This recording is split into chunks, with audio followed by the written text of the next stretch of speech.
On the day I return to my home to reunite with my actual family, Melanie Stewart, the fake heiress, shows up in front of me.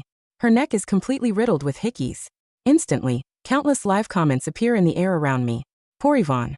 She thought she could start living a comfortable and lavish life now that she had been accepted by her actual family. Little does she know that Melanie has already formed a pact with the transfer system. Melanie is a loose woman by nature, and she loves sleeping with countless men. After getting bound to the system, the children she gets pregnant with will be transferred into Yvonne's womb instead. Yvonne will proceed to give birth to dozens of bastard children, thus humiliating her family to no end. She ends up getting cast out of her family by her own parents. The truth is, there's a solution to this situation. Yvonne can just remove her uterus so that the system won't work at all. Alas, she doesn't know about that. I stop in my tracks at that moment. In my previous life, I had believed the live comments. As such, I traveled to a hospital to get my uterus removed overnight. But the next day, Melanie blew the whistle on me to my parents. She claimed that I wanted to get rid of my uterus in order to cut down the risks completely for the sake of having as much fun as I wanted with other men. My parents were completely disappointed in me. My fiancé refused to enter a marriage alliance with me, a woman who could no longer give birth, as well. In the end, I died from a post-surgical infection. However, Melanie obtained everything that was supposed to be mine, to begin with. That was how she became successful in life. When I open my eyes again, I realize I've returned to the day I'm bound to reunite with my family. Chapter 1. Bye Eddie. See you at the usual spot tonight. After saying that, Melanie Stewart hung up and gave me a suggestive smile. She deliberately exposed the hickey on her collarbone, then took my hand and said, Yvonne, since you're back, you've got to live the high life. Our family owns quite a few clubs. I heard there's a new hot gigolo at one of them. Want to try him out with me? At the same time, the live comments streamed past my eyes. This fake heiress is disgusting. She's been reckless with herself and is now trying to pass off her baby onto the real heiress. Yvonne, don't trust her. Go to the hospital and get your uterus removed so Melanie's baby can't get inside you. I shivered and pulled my hand away. No thanks. I'm not interested in that kind of stuff. Melanie's smile turned smug. Really? Are you sure? This new guy's way better than any man you've known. I promise, once you try him, you'll never forget it. I felt like I was about to vomit and took a few steps back. Well, have fun then. Melanie blinked innocently. All right, I'll just enjoy him myself. As soon as the reunion banquet ended, she swaggered off without a care. The live comments freaked out. It's over.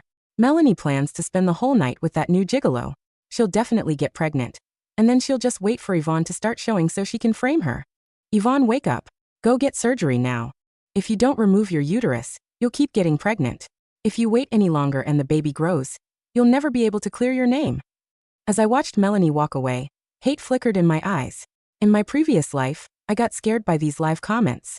I took out a loan and rushed to the hospital for surgery. But the next day at home, Melanie publicly tore my dress open. Pointing at my still bleeding scar, she said with righteous indignation, Yvonne loves sleeping around with men so much she's covered in scars. To avoid getting pregnant and exposing herself, she even went as far as having her uterus removed. A man looking like a doctor appeared behind Melanie, cradling a pink embryo in his hands. I can confirm that Ms. Yvonne came to the hospital for a hysterectomy last night. The surgery was halfway done when we found this underdeveloped embryo inside her uterus. Mom and Dad, who once felt sorry for me, flew into a rage. They called me a promiscuous ingrate. I should have known. You grew up in the slums, after all. Some habits just never die. My fiancé also dumped me, saying he'd never marry a woman so ruined. I had no way to defend myself and was kicked out of the family. Infection took my life soon after. Meanwhile, Melanie married the family's arranged match and gave birth to triplets, earning endless praise and love from the elders.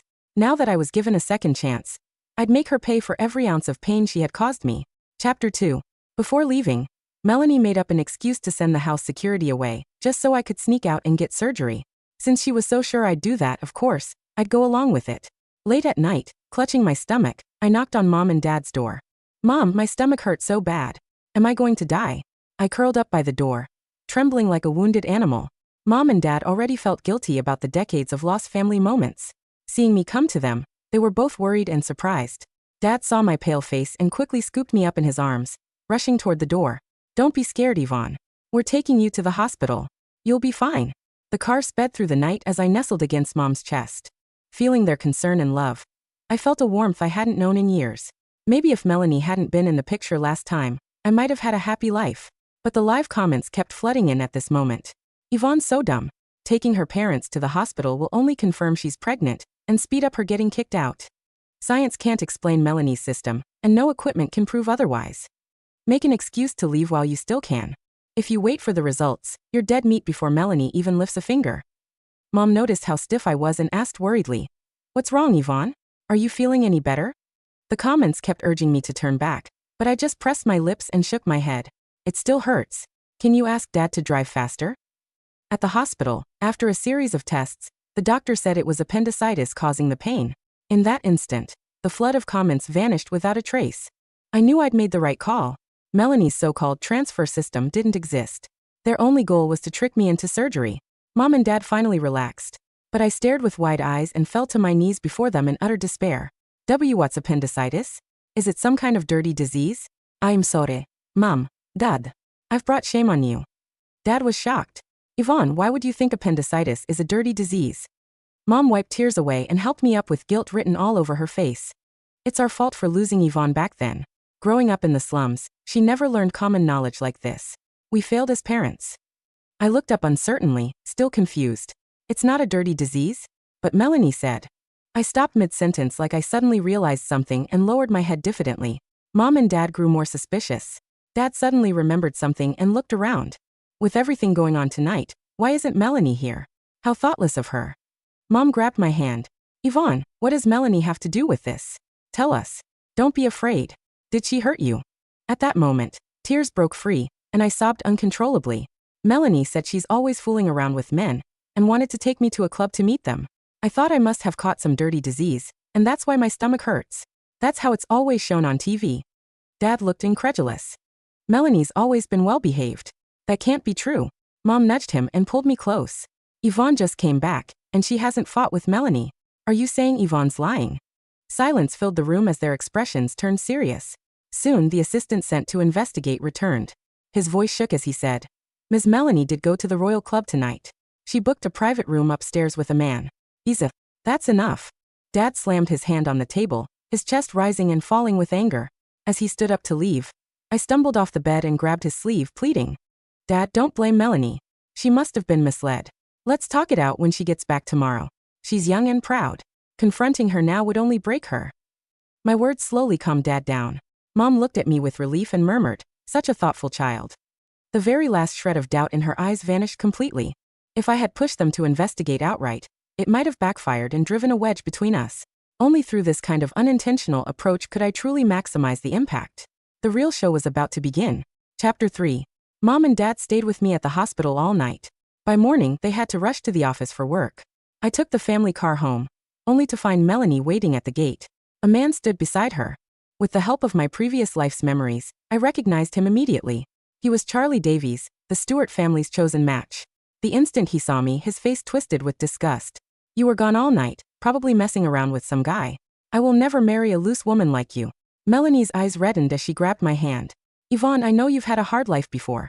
But just because Mom and Dad have your back now doesn't mean you can live without limits. Where does that leave our family's reputation? I clutched the spot on my stomach where Melanie had slammed into me, my face tightening as I hissed in pain. Melanie, what are you talking about? What did I even do? Seeing my reaction, Melanie grew even more confident. She sharply demanded, Where were you last night then? At the mention of last night, my expression shifted. I just went to the hospital for a minor checkup. Charlie let out a scoff. A checkup? More like getting rid of the bastard in your belly. Melanie already told me everything. Once you were taken back into the Stewart family, your true colors showed. You used your family's power to sleep around, got pregnant who knows how many times, and even had your uterus removed just so you could keep fooling around. Their loud voices quickly drew the attention of the neighbors. In a neighborhood like this, the neighbors were either the Stewarts' business partners or close family friends. Upon hearing the argument, they gathered around. It just goes to show that upbringing is everything. Melanie might not be a real Stewart, but she has class. But Yvonne? She's a total train wreck. I can't believe she'd sink this low. Just like in my previous life, ugly comments poured into my ears. My body trembled slightly, but this time it wasn't from fear or shock. Seeing me shake, Melanie looked even more certain. She suddenly lifted my shirt and asked, Yvonne, isn't this scar from the surgery? You're Charlie's fiancé. How dare you do this? You owe him an apology. On my abdomen was a scar, about half an inch long. No, this isn't what you think it is. I scrambled to cover myself, my face burning with humiliation. Charlie spat on the ground. You disgust me. The evidence is right there, and you're still lying? I wouldn't want a promiscuous woman like you even if you threw yourself at me for free. Melanie pressed down on my neck, trying to force me to kneel in front of Charlie. I've already messaged Mom and Dad. If you did something wrong, you must be punished. When Mom and Dad arrived, they saw me clutching my bleeding abdomen with a look of indignation, surrounded and bullied by people from all sides. Melanie's eyes lit up at the sight of them. She rushed over and clung to them before speaking in a voice thick with grievance. Mom, Dad, you have to stand up for me. Yvonne's been fooling around with men outside. To avoid getting pregnant, she even had her uterus removed. I asked her to apologize to Charlie, but she refused. Tears streamed down my face as I looked up. Melanie, why are you slandering me? Melanie clapped her hands, and someone in a white coat stepped forward, holding a pink embryo. This was the embryo found inside your uterus during your surgery last night. We even had a DNA test done. It proves this was your baby. Melanie looked smug as she waited for Mom and Dad to punish me.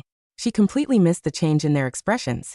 Melanie, are you absolutely sure Yvonne had an abortion and her uterus removed last night? Melanie nodded without hesitation. I'm sure. Isn't the DNA test proof enough? I know all this because Yvonne often went to the Royal Club to fool around with men. I kept an eye on her. This is a disgrace to our family. So many people saw this. Mom, Dad, you have to give everyone an explanation. After saying that, she shot me a provocative look.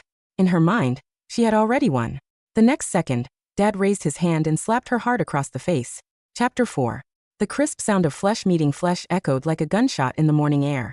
Melanie staggered backward, her perfectly styled hair falling into her face as she collapsed onto the manicured lawn. A stark, red handprint blossomed across her pale cheek. For a second, the entire courtyard fell dead silent.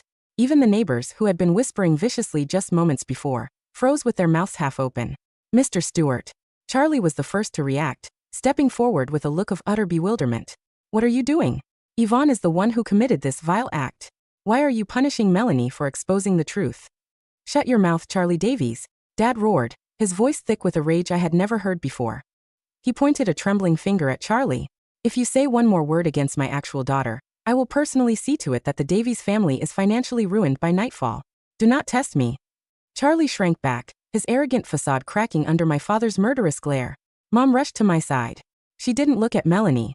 Instead, she gently pulled my shirt down to cover my stomach, her hands trembling as she wrapped her arms tightly around my shoulders. You vicious lying snake, Mom hissed, glaring down at Melanie. Yvonne was with us the entire night. She suffered a sudden bout of appendicitis and had emergency laparoscopic surgery at City Hospital. My husband and I held her hand through the entire ordeal. We didn't leave her side for a single second. The crowd gasped. The atmosphere shifted violently. Melanie's eyes widened in sheer panic. She looked at me, then at my parents, her mind clearly short-circuiting. No. That's impossible. She sneaked out. She went to a private clinic. The system said. She cut herself off, biting her tongue, but the terror in her eyes was unmistakable. Around me, the translucent screen of live comments exploded into a frenzy. What the hell? The host lied to us. Didn't the host say Yvonne went to the underground clinic to remove her uterus? Why was she with her parents? LMAO, the host got played. The real heiress outsmarted her. Wait, if Yvonne didn't remove her uterus, what happens to the transfer pact? I watched the comments stream by, a cold, triumphant smirk hidden behind my tear-stained face. She went to an underground clinic? Dad stepped toward Melanie, his shadow falling over her trembling form. Is that what you were hoping for, Melanie? You thought you could send our security away, manipulate your sister into thinking she had some dirty disease, and force her into a back-alley butchery? No, Dad, I swear. Melanie scrambled to her knees, grabbing at my father's trousers. I was just worried. Look at the doctor. He has the DNA test. I'm just trying to protect the family from her lies. The doctor? Dad sneered.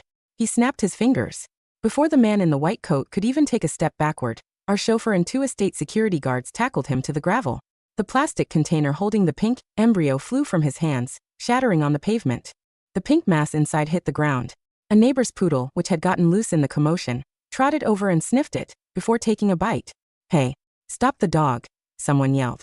But as the dog chewed, a piece of the mass broke off, revealing the unmistakable white, fibrous texture of a synthetic medical prop. It was silicon and dyed foam. A DNA test for a piece of rubber?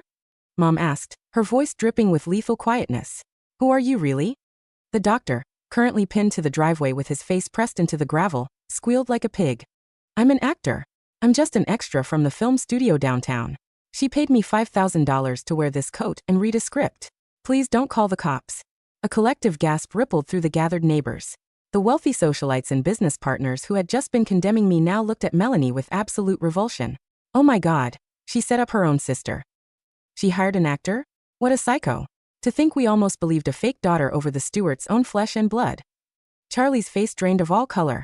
He looked from the crying actor to the rubber prop, and finally to Melanie. You lied to me? You made me look like an absolute fool in front of Mr. and Mrs. Stewart.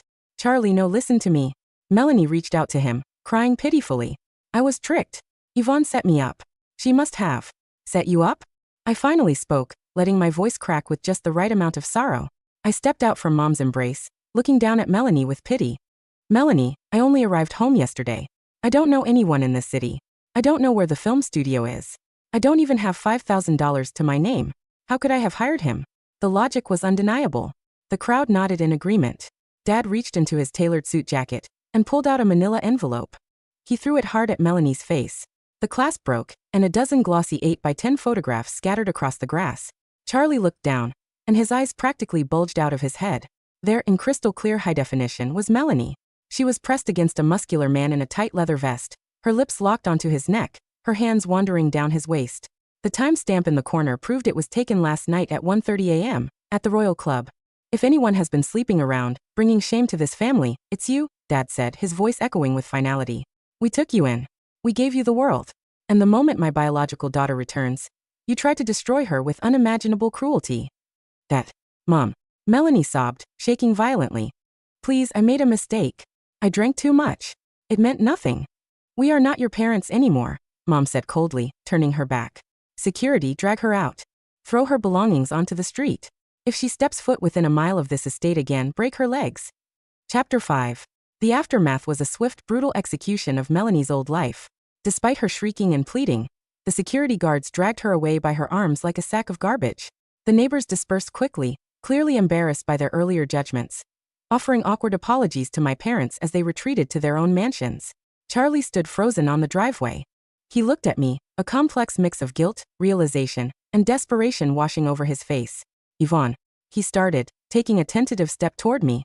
I was manipulated. She fed me lies. You have to understand, from my perspective. From your perspective, you were eager to believe the worst about me. I interrupted, my voice perfectly calm, devoid of the tears I had faked earlier. You saw a girl from the slums and assumed she was trash. You didn't investigate. You didn't ask for my side. You just came to my home to humiliate me. I was protecting our engagement, he pleaded. There is no engagement, Dad barked, stepping between us like a fortress. The Stewart family does not ally with spineless men who cannot protect their own fiancés. Go home, Charlie. Tell your father the merger is off. Charlie looked like he had been struck by lightning. He opened his mouth to argue, but the murderous glint in Dad's eye sent him scurrying to his sports car. He peeled out of the driveway, fleeing the catastrophe he had helped create. Once the gates closed and we were finally alone in the grand foyer of the estate, my mother pulled me into a bone-crushing hug. She wept softly into my hair. I am so sorry, my baby. I am so sorry we brought that monster into our home. If we hadn't taken her in, she never would have tried to hurt you. I hugged her back, feeling the genuine warmth of a mother's love, something I had been robbed of in my past life. It's okay, Mom. You didn't know. The important thing is that we're together now. Later that evening, sitting by the bay window in my luxurious new bedroom, I watched the live comments floating in the air. They were the only things tethering me to the supernatural reality of my situation. Emergency. The host has been exiled from the Stewart family. What about the pregnancy? Did Eddie the gigolo hit the mark last night? System diagnostic running. Confirmed. The host is pregnant. But the transfer protocol failed because the target, Yvonne, did not sever her biological womb link. Holy crap. So the host has to carry Eddie's bastard herself. Worse. Eddie has super fertility genes. It's triplets. The host is carrying triplets with no money and no family support. I let out a low musical laugh. I sipped my hot tea, watching the moonlight reflect off the manicured gardens below. In my previous life, Melanie used this transfer system to steal my future. She had seduced men, absorbed the pleasures, and magically transferred the resulting pregnancies into my surgically altered womb, turning me into a monster in the eyes of society. But the system had a fatal flaw. It was an interdimensional broadcast meant to entertain sick viewers. It operated on strict, pseudoscientific rules. It couldn't just teleport a baby into a healthy, functioning body. It required the target to undergo abdominal surgery, Specifically, a procedure that opened the womb to the system's interference. By choosing an appendectomy instead of a hysterectomy, and keeping my reproductive organs perfectly intact, the system's transfer failed completely. Melanie was now locked into her own biological consequences. She was pregnant with triplets from a club gigolo, cast out into the slums where I had spent 20 years of my life. Enjoy the slums, Melanie, I whispered to the empty room. Let's see how much you love the high life now. Chapter 6. 6 months passed. Life in the Stewart household was everything I had ever dreamed of. Yet I didn't let myself grow soft. I threw myself into my education and the family business. I hired tutors, learned 4 languages, and began shadowing my father at the Stewart Corporation. Because I had lived a life of brutal hardship, I had a razor-sharp instinct for people and negotiations. I quickly identified several corrupt executives within the company who were skimming profits, men Melanie had previously protected in exchange for kickbacks. My father, thoroughly impressed by my ruthlessness and intellect, promoted me to director of operations.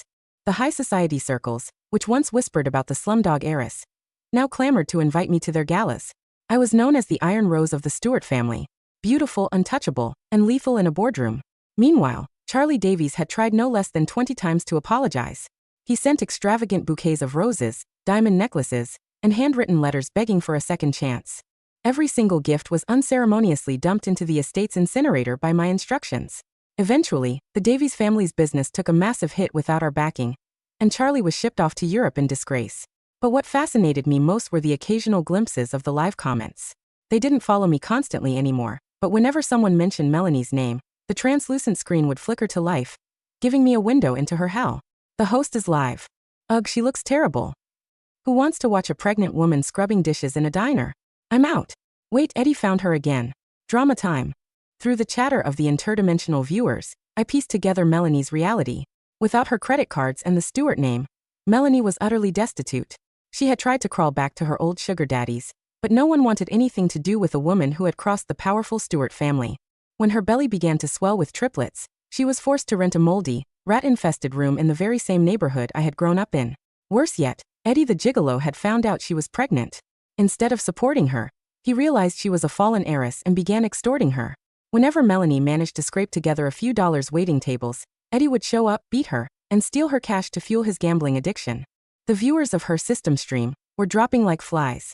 Her reputation points, the currency she used to buy charms and manipulate reality, had plummeted into the negative thousands.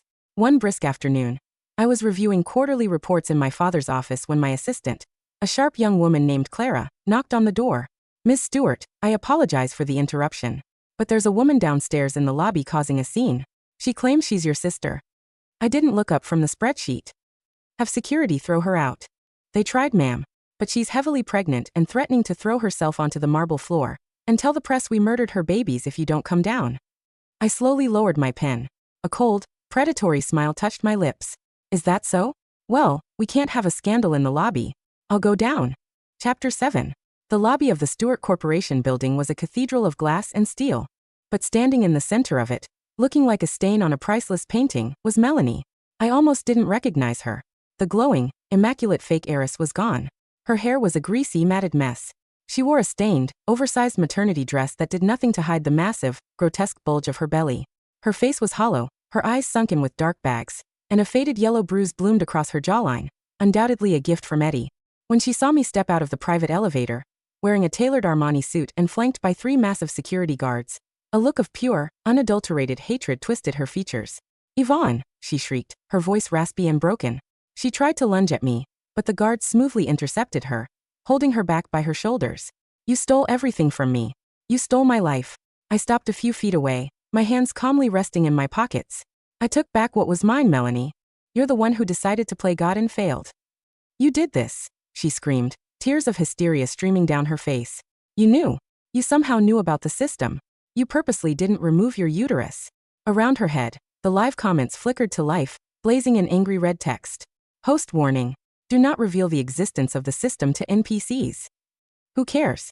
The host stream is dead anyway. She has minus 50,000 points. Wait, did the real heiress know? Look at her eyes. She's not even confused. I leaned in slightly, lowering my voice so only she could hear. Of course I knew, Melanie. I saw every single comment. I saw your pathetic viewers. I saw your vile little plan to fill my body with your mistakes. Melanie froze. The blood drained from her already pale face. Her eyes widened to the size of saucers. Why you can see them? I can. I whispered, my voice dripping with ice. And I watched your stream die. I watched your viewers abandon you. You are nothing but a failed piece of entertainment for people who don't even exist in our world. No. And no, she thrashed wildly, like a demon being exorcised. System, use a memory wipe card. Use a lethal strike. Kill her. Kill her. Host has insufficient funds. A robotic voice echoed in the air, completely ignoring her demands. Account balance negative. Terminating user contract in 3, 2. Don't leave me. Melanie wailed at the ceiling, looking completely insane to the lobby staff and security guards. I did what you asked. I slept with him. You promised me the high life. 1. Contract terminated. Good luck, host. The translucent blue screens shattered into a million pixelated fragments and dissolved into thin air. The system was gone. Her safety net, her cheat code, her entire delusional foundation, evaporated. Melanie collapsed to her knees on the cold marble floor, sobbing uncontrollably. Please, she begged, looking up at me, finally broken. Yvonne, I'm sorry. I'm so sorry. I have nothing. Eddie hits me every day. The babies are coming soon. Please give me some money. Just $1 million. It's nothing to you. I looked down at her. In my previous life, she had watched me bleed out from a post-surgical infection, laughing as she sipped champagne, wearing my clothes, holding my parents' hands. She had shown me absolutely no mercy. Security, I said, my voice projecting clearly across the lobby. This woman is trespassing and harassing our staff. Call the police. Let them deal with her. Yvonne, you bitch. I hope you burn in hell. Melanie screeched as the guards lifted her off the floor. Suddenly, her face contorted in agony. She gripped her massive stomach, letting out a blood-curdling scream. My water. It broke, it hurts. The babies are coming. A puddle of fluid pooled on the marble floor beneath her. I took a step back in disgust, adjusting my cuffs. Call an ambulance too. Tell them to bill the city. She's not affiliated with the Stewart family. I turned on my heel and walked back into the private elevator. The doors closed on the sound of her agonizing screams. Chapter 8. The conclusion of Melanie's story was something I only read about in a brief police report, handed to me by our family lawyer a week later. She had given birth to 3 premature boys. Because of her severe malnutrition and the physical abuse she had endured from Eddie, the birth was a horrific ordeal that nearly claimed her life. She survived, but just barely. When Eddie found out she had given birth at the public hospital, he stormed the maternity ward, high on drugs, demanding she hand over whatever welfare money the state provided. The hospital security intervened, a fight broke out, and Eddie was arrested for assault and possession of narcotics. He was sentenced to 5 years in state prison. Left with massive medical debt, no system, no family, and 3 screaming infants, Melanie was evicted from her rat-infested apartment. Social services intervened, placing the triplets into the foster care system, the very same system I had navigated my whole life. Melanie ended up on the streets, wandering the slums, muttering to herself about systems and live comments, completely out of her mind. She became a ghost of the city, a cautionary tale of a fake heiress who flew too close to the sun and burned to ashes. As for me, I stood on the balcony of the grand estate, a glass of vintage wine in my hand. Below me, the gardens were illuminated by warm fairy lights. My mother and father were laughing with a group of close friends, hosting a summer gala. The music drifted up into the night sky, light and joyful. I had secured my position as the undisputed heir to the Stewart Empire.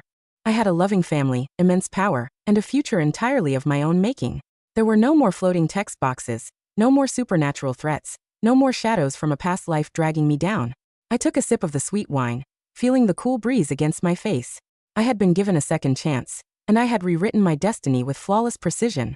The fake heiress was gone, and the real Yvonne Stewart was finally exactly where she belonged.